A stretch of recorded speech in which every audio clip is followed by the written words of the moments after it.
President Trump, talks about drill, baby, drill. We've also got to mine, baby, mine. We've got to get back into this business. Joining us today is U.S. Secretary of the Interior, Doug Burgum, who oversees nearly 500 million acres of public land and plays a key role in Trump's energy dominance agenda. If a rare earth mineral company became profitable and then all of a sudden, boom, the next year they're losing 200 million because China's dumping in the market. China has got a stranglehold on all of these essential minerals that are needed for our technology, for our defense. This is American Thought Leaders, and I'm Yanya Kellick. Secretary Doug Burgum, such a pleasure to have you on American Thought Leaders. Jan, great to be with you. Thanks for having me on. So you recently discussed something that's very, very close to my heart, or the thing that I'm really concerned about. It's this issue of critical minerals. You said China today controls 85 to 100% of all the refining of the 20 most important rare earth minerals. Okay, break that down for me, please, sir. Well, it's a shocking fact that we've allowed ourselves to get in a position where China has got a stranglehold on all of these essential minerals that are needed for our technology, for our defense, for automotive, essentially everything we need for energy security and national security and economic security. China has been at this over a period of decades, and they're not only in many cases controlling the mining around the world with their investments as part of their Belt and Road, but they bring all those materials back to China and do the processing there and then sell them to the world. And so, and again, like last spring when we were going tit for tat during some trade wars, if you will, they withheld shipping a certain type of magnet to all Western countries, not just the United States. And we were facing within weeks of every auto plant in the world being shut down. I think this is a wake-up call for everybody in the West to say we've got to have secure supply chains. President Trump understands that. As part of the national energy emergency that he's created, we're using every authority we have to try to bring those supply chains back home. That includes us getting back in the mining game in this country. Absolutely important that we do it here, but also we've got to get into the refining of those minerals in rare earth minerals and critical minerals here in the United States. You've got a few initiatives here. You're doing this list of critical minerals, and actually explain to me briefly why it's important to just have this list in the first place be codified. Well, it's important because we want to go beyond the periodic table, but start right there. If you want to take what your lead-in question was, take the periodic table and then color it red if 100% of the refining for the free world is done in China on those minerals, and that should be the wake-up call for everybody. But when we create the list as part of a federal procedure, that gives it a different designation. We've got the opportunity to have more authorities in terms of the work that we do to make those investments, whether it's the Defense Production Act, whether it's under the national security emergency that we're under. But this is, again, and we're taking extraordinary steps since this time last spring. The United States is now, the Department of War has made actual equity investments in multiple mineral companies because if it was the capital markets had stopped working successfully for private companies in the United States. If a rare earth mineral company became profitable, China would dump that particular mineral onto the market, depressing prices, and essentially drive these companies out of business. In the case of Mountain Pass, which was the first deal that was done with the Department of War earlier this summer, when these guys had made a couple $100 million, they were getting ready to go to an IPO. They had plenty of access to capital markets, commercial loans, bonds, IPO, and then all of a sudden, boom, the next year they're losing 200 million because China's dumping in the market. They got no access to capital and they're at the brink of shutting down. And this is just a playbook that China's used to use their avoid hot market forces and just strategically as a country subsidize certain industries to gain control. Right. I mean, what we call unrestricted warfare, just one of the methods. But so let's discuss that. Like, how do we actually defend against that meaningfully? Because, we've kind of known about these vulnerabilities for a while. I mean, whether it's the generic drug precursors, which are somewhere in those, high, 80 percentages and so forth, or these critical rare earth minerals. How is it that you can kind of speed that process now? Well, part of it is this, again, the extraordinary step, and having spent almost my entire life in the private sector, I was one like, government should never be an equity participant in a company. We're not picking winners and losers. But in this case, where we can come in, take a minority position, send a signal to the market that there's going to be a partnership here where they can receive and thrive in a capital market, and then the combination of the tariffs. When we put the tariffs up, again, that creates, a measure of protection for U.S. companies to be able for us to restart this mining industry. I would just tell you one indication of how bad it's come. This country, and again, part of the climate ideology, climate extremism that said somehow that mining was a bad thing, not just energy production, but mining, that we should stop mining in America. We should export mining to third world countries. We graduated over 36,000 lawyers last year in the United States. We graduated about 300 people with mining and metallurgical degrees. When President Trump, talks about drill, baby, drill, we've also got to mine, baby, mine. We've got to get back into this business, and we got to help people understand this is a high-tech, sophisticated industry. Mining today, the amount of technology that goes into both identifying and the resource, extracting that resource and refining that resource, it's an exciting industry. In the U.S., innovation, not regulation, is what's always been the source of American greatness. And we've effectively regulated this entire industry out of existence in the U.S. That's turning around. Just yesterday, President Trump in the Oval Office, using his presidential powers to agree with an appeal from the state of Alaska, the Biden administration shut down this 211-mile long Ambler Road that leads into one of the richest mining districts in the world. Biden shut that down. Trump had approved it. Biden shut it down. This time on the appeal, it's an irrevocable appeal. The presidential power gets to say this road's going to happen. He said it yesterday. There's over 1,700 mining claims along Ambler Road in Alaska. That's got to have lifted the economic value of every single one of those mining claims, because for the first time in history, there's going to be infrastructure that will allow people to get in to mine those minerals and also to be able to bring them back out. Mr. Secretary, to your point about, understanding what actually America has, you instructed a while back now the U.S. Geologic Service to unleash America's balance sheet, to understand what's in the public land, the subsurface mineral rights and the offshore areas. How is that coming now? Well, we're making progress, but it's a big lift, and it's going to take a whole of government approach. And I think what you understand, every time there's a presidential election, every American gets educated on how much debt America has. Oh, we've got $36 trillion of debt, and then they'll divide it by household and say each person owes this much money. Well, we talk about that. Why don't we talk about what each American owns in terms of assets? Because the Biden administration was systematically restricting access to the balance sheet of America. The Department of Interior alone, which I have the honor of leading, controls over 500 million acres of surface land, 700 million acres of subsurface minerals, 2.5 billion of offshore resources across from everything from the U.S. Virgin Islands to American Samoa. All those U.S. territories and their offshore waters are also part of U.S.'s balance sheet.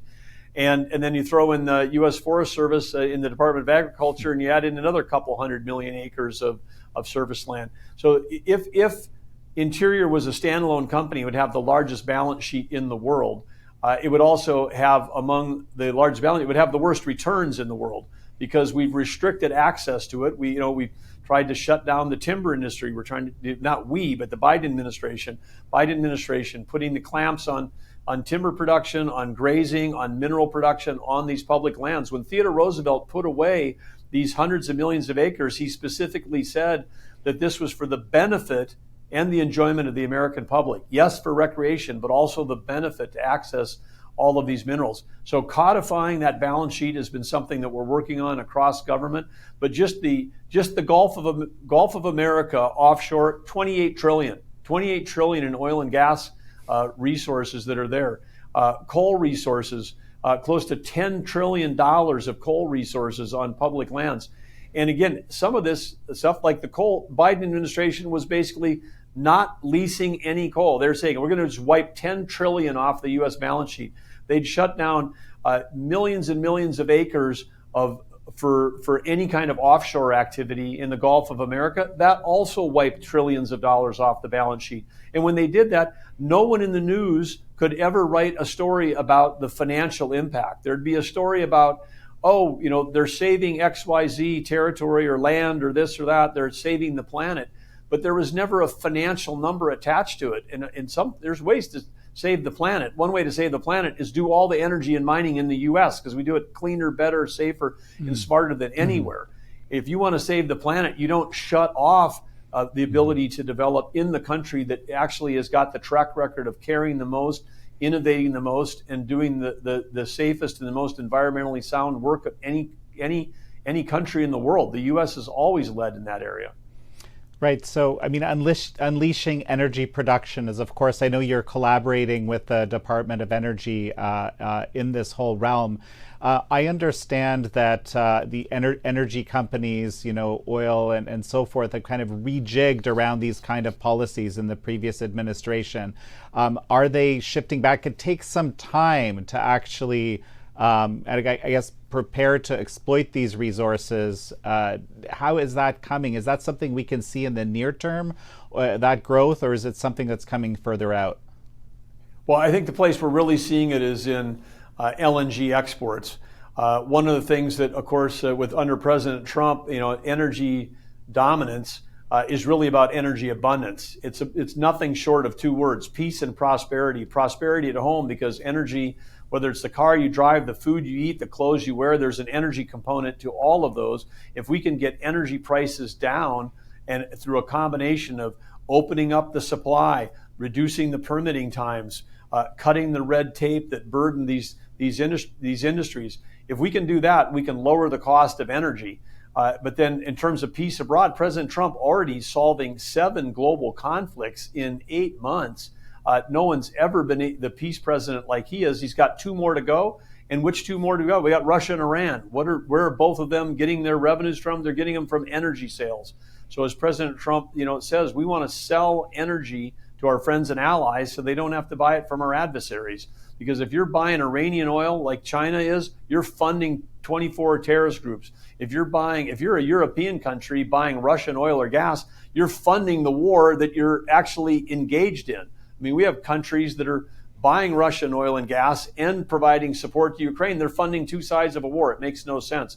So energy diplomacy is one of the ways that President Trump has been able to bring peace around the world. And he's determined to resolve the last 2 big ones that are out there. But the energy and energy diplomacy is a key part of it.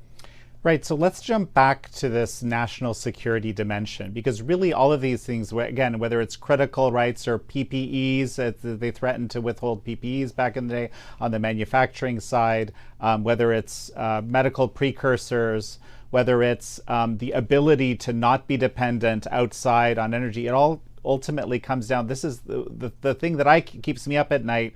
It feels to me like we have a lot of exposure on the national security side because of these things not being having been taken care of. I mean, and this isn't just over one. This is over multiple administrations over a long time, to be fair. Yeah. Yes. Yeah. Well, we do have exposure, and again, we saw that this last spring, especially when China was withholding the magnets, and then China said, "Oh, well, we'll start shipping again. You just have to fill out this export form." Well, the export form was requiring everybody from automakers to tech companies to defense companies to say exactly how they use the magnet, what product it goes into, what are the dimensions, is it for commercial or for military use? It was essentially a giant intelligence gathering capability and episode on their part, under the guise of it's just an export form. And they were doing that to countries around the world. And again, we just can't have this kind of dependence. And that's why, again, under the Trump administration, we are in an energy emergency. Part of that energy emergency is to make sure we've got enough electricity to win the AI arms race against China. It's also that we've got the critical minerals and the refining those critical minerals, so we're not put in a stranglehold by China. And in my view, China played their card too early.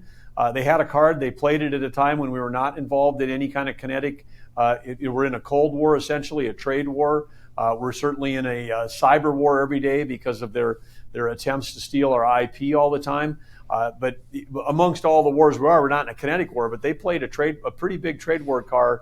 They played it early, and that woke up America. Certainly woke up this administration. We're determined as quickly as possible to reduce and eliminate any critical mineral supply chain dependence we have on China. Well, so what do you make of all this chatter about the president making some sort of massive trade deal, with some sort of, national security restriction concessions then?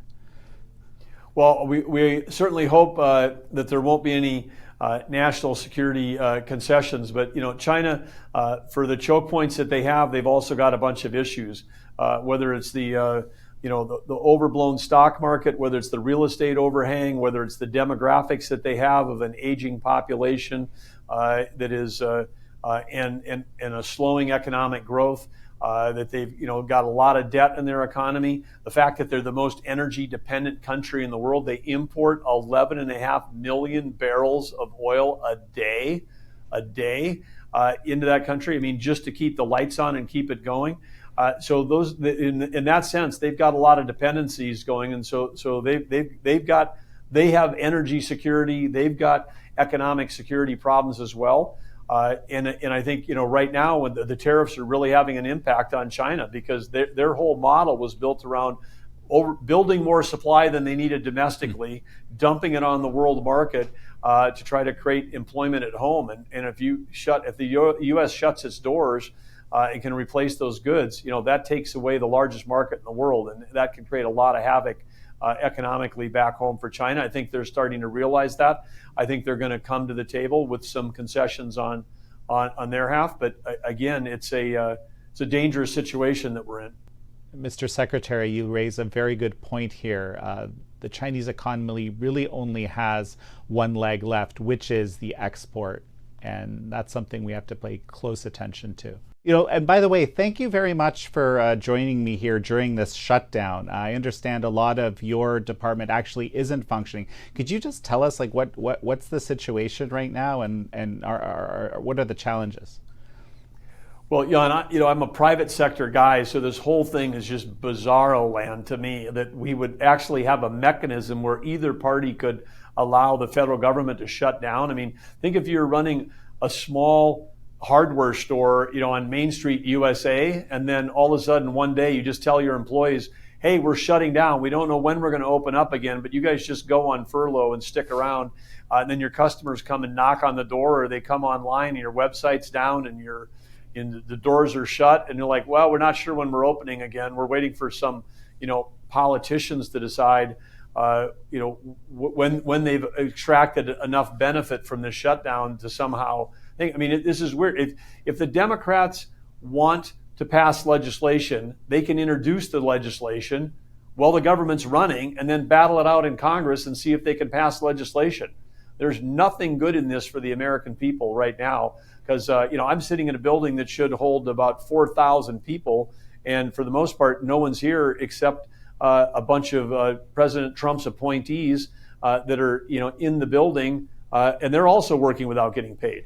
And so, trying to keep the lights on and keep things moving in this country makes no sense whatsoever. Again, and if there was some large political thing at stake, I understand why people would negotiate. But we can have a negotiation about healthcare in America while the government's functioning. You don't have to shut it down to have that thing. So again, as a private sector guy, it makes no sense. We've wasted so much time shutting down.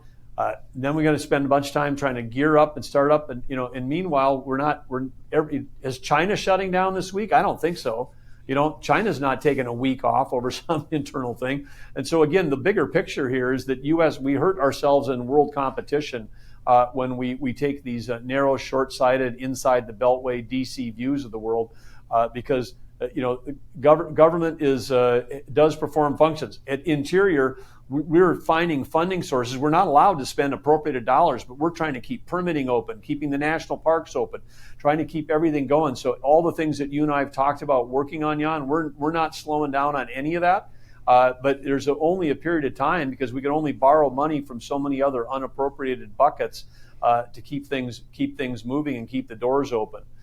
So hopefully this gets resolved soon, and we can get some common sense back into it. The House of Representatives has already passed a continuing resolution. So if the Senate voted to keep the government open, it's operating under the same budget we were operating under, a week ago. I think we're okay, and then we let them duke it out in Congress. But don't stop the wheels of American economy and the important role that we can play in keeping that going in the Trump direction.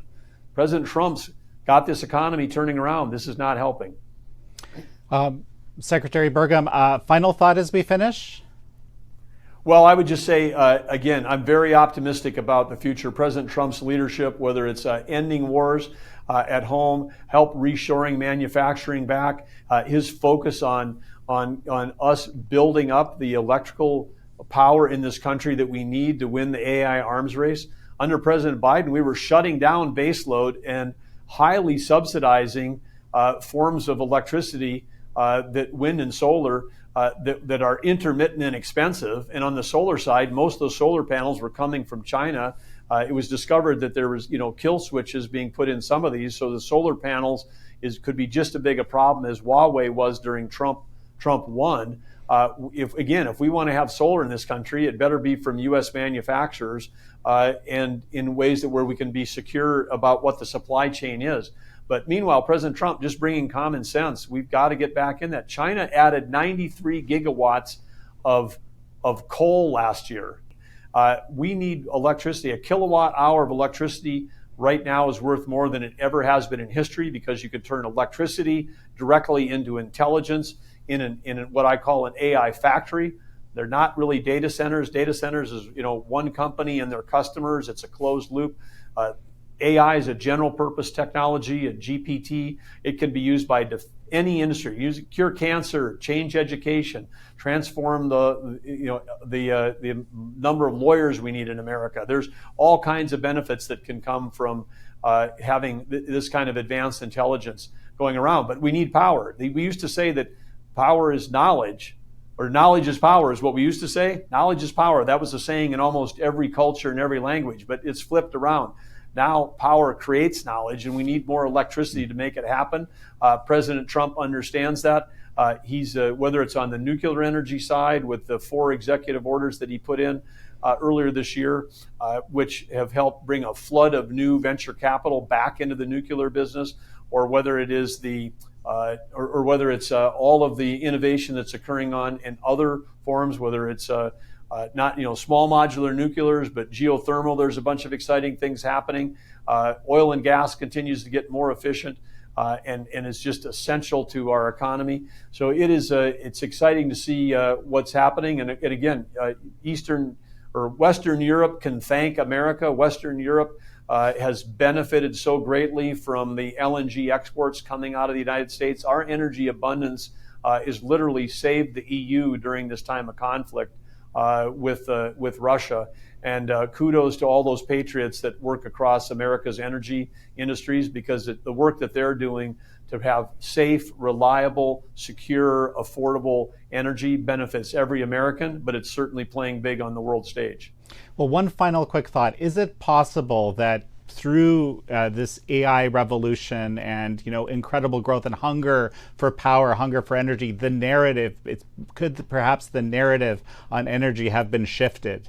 That's the final thought I'd like to leave us with. Do you think that could be happening? I mean, across the board?